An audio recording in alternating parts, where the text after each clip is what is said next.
I need to know how to fix an Xbox One power brick. Before you assume the power brick blew out, make sure the unit is plugged in. It is plugged in.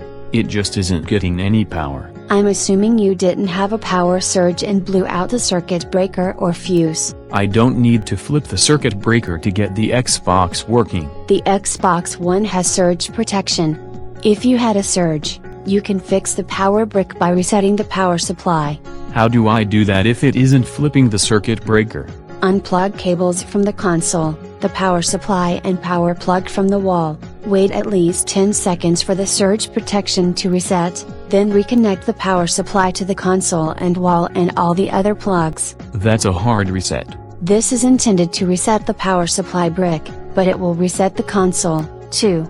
That's just a bonus. No, just efficiency. Another bug with the Xbox One power supply is that its internal surge protection doesn't always work with other surge protectors. The solution in that case is plugging the console power supply straight into the wall. That would be one of the easiest fixes I could do. After you plug in the brick, turn on the console, and if turns on, you're fixed. If it doesn't, make sure the LED light on the power supply works. What color should that be? White or orange are normal, though orange is standard when the console is on standby and the unit is in energy-saving mode. If it is dark or flashing orange, the power supply is either unplugged or malfunctioning. If it is unplugged, I know how to fix that, and malfunctioning is either fixed by resetting or replacing. What else can I do? The next thing to do is make sure the console is getting power by seeing if the Xbox power button lights up. I know you sometimes have to touch it to get it to light up. Once it is plugged in, test that it lights up. And if the console is lit up red, you know the reason it isn't coming on is overheating.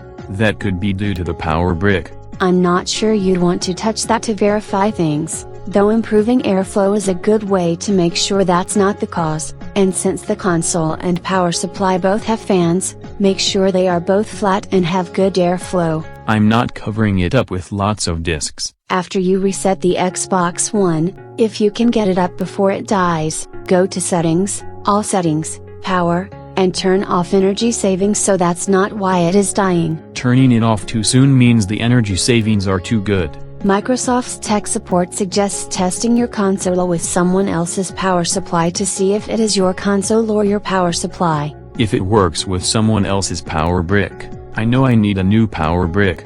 If it doesn't work with a new power brick, I need to get the console fixed. Or test another wall outlet. If the wall outlet is the problem, the extension cords to reach another one create a different problem. That's still cheaper than rewiring the house or buying a new power brick.